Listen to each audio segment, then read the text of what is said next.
पूरी जिम्मेदारी के साथ कृषि मंत्री के रूप में कहता हूं, प्रधानमंत्री जी के नेतृत्व में खेती को लाभ का धंधा बनाने में और किसानों की आमदनी दुगनी करने में कोई कसर नहीं छोड़ेंगे।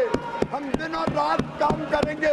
कई फैसले लिए हैं और आगे भी किसान हितैषी फैसले लिए जाते रहेंगे। धन्यवाद माननीय सभापति महोदय। ये किसान के नाम पर माननीय सभापति महोदय केवल राजनीति करना चाहते हैं। ये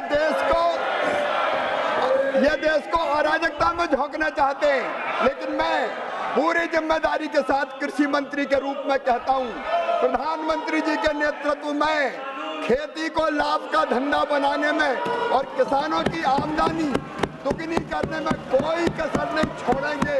हम दिन और रात काम करेंगे। कई फैसले लिए हैं और आगे भी किसान हितैषी फैसले लिए जाते रहेंगे। धन्यवाद माननीय सभापति महोदय। माननीय सभापति महोदय, दलहन की खरीद वर्ष 2004-05 से 13-14 तक केवल 6 करोड़ मीट्रिक टन थी।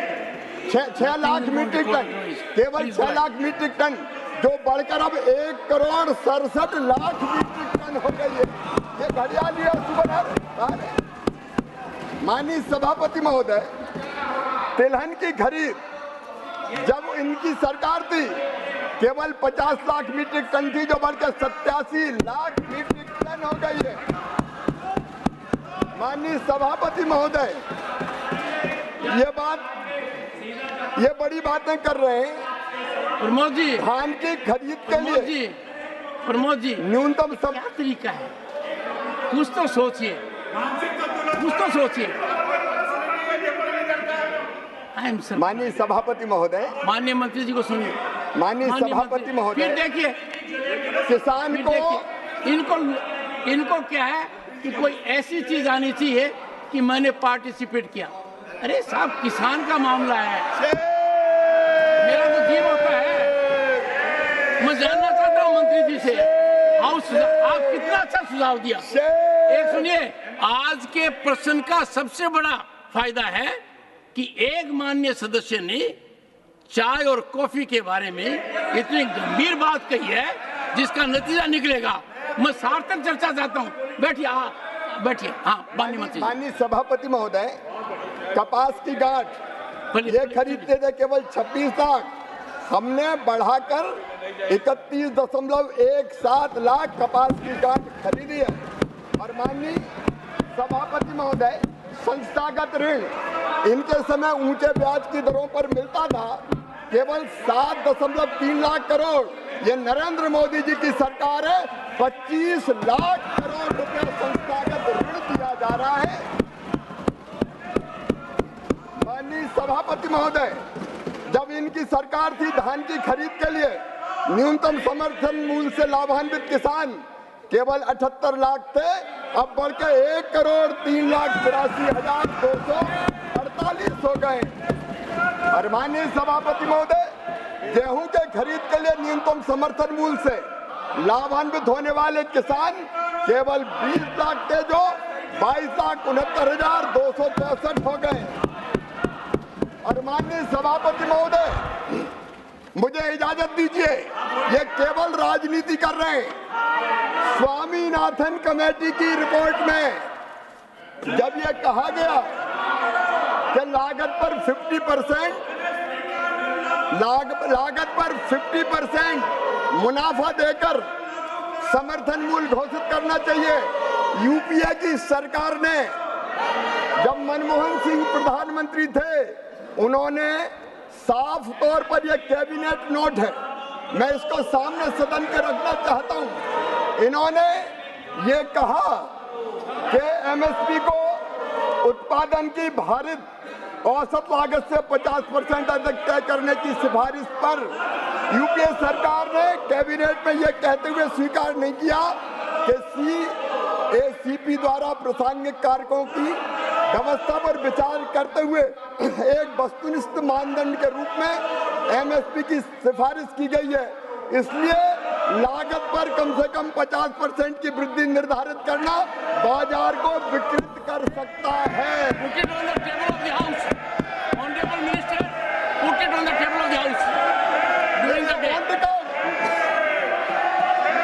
इन्होंने स्वामीनाथन आयोग की सिफारिश स्वीकार करने से इनकार कर दिया।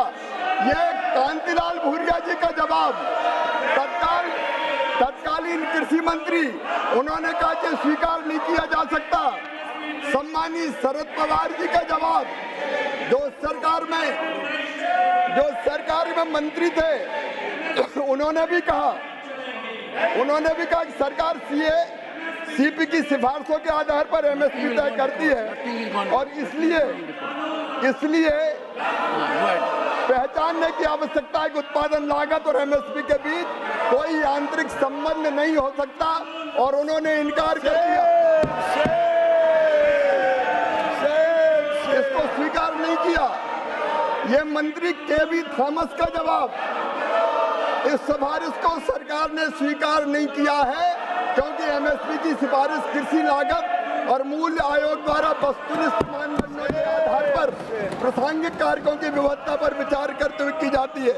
ये कैबिनेट नोट इनकी सरकार का, माननीय सभापति महोदय, मैं रखता हूं, लेकिन कैबिनेट नोट में इन्होंने राष्ट्रीय किसान आयोग द्वारा राष्ट्रीय नीति में शामिल न की गई सिफारिश, जब यह सिफारिश की गई कि एमएसपी उत्पादन की भारित औसत लागत से कम 50% से अधिक होना चाहिए, कैबिनेट नोट में यह लिखा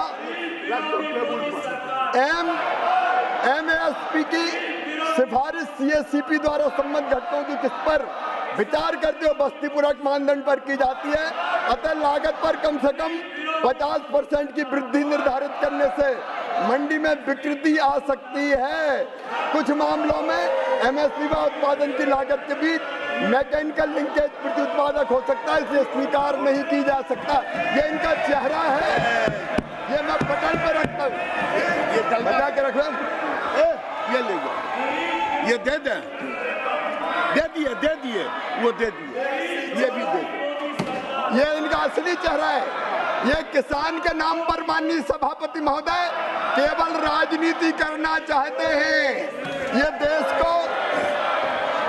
देश को अराजकता में झोंकना चाहते हैं। लेकिन मैं पूरी जिम्मेदारी के साथ कृषि मंत्री के रूप में कहता हूं, प्रधानमंत्री जी के नेतृत्व में खेती को लाभ का धंधा बनाने में और किसानों की आमदनी दुगनी करने में कोई कसर नहीं छोड़ेंगे। हम दिन और रात काम करेंगे। कई फैसले लिए हैं और आगे भी किसान हितैषी फैसले लिए जाते रहेंगे। धन्यवाद माननीय सभापति महोदय। श्री बंसीलाल गुर्जर, आजकल supplementary. Nothing is going on. माननीय सभापति महोदय, मैं माननीय मंत्री जी से, जैसे उन्होंने कहा है, पर मैं पूछना चाहता हूं कि 2004 से 2013-14 के बीच में दलहन की खरीदी कितनी की गई और 2014-15 से 2024 के बीच में दलहन की खरीदी कितनी हुई है? क्या सरकार ने देश को दलहन उत्पादन में आत्मनिर्भर बनाने के लिए कोई योजना बनाई है? यदि हाँ, तो तत्संबंधी ब्यौरा क्या है और अब तक की प्रगति क्या है? महत्वपूर्ण प्रश्न है। माननीय सभापति महोदय, बंसीलाल जी ने बहुत महत्वपूर्ण सवाल पूछा है। मैं फिर ये जानकारी देना चाहता हूँ कि 4-5 से 13-14 के बीच में केवल 6,29,00,000 मीट्रिक टन दलहन खरीदी जाती थी और हमारी सरकार, मोदी जी की सरकार 1,70,00,000 मीट्रिक टन दलहन खरीद रहे हैं। 25 गुना ज़्यादा खरीद रहे हैं। और आदरणीय माननीय सदस्य बंसीलाल जी ने कहा है, वो विद्वान कृषक हैं। मैं निवेदन करना चाहता हूं कि दलहन के उत्पादन को बढ़ाने के लिए इस बार हमने तय किया है कि मसूर, उड़द और तुअर पूरी मिनिमम सपोर्ट प्राइस पे खरीदी जाएगी। चिंता ना करें, देश का किसान दलहन पैदा करे, हम खरीदने का काम करेंगे।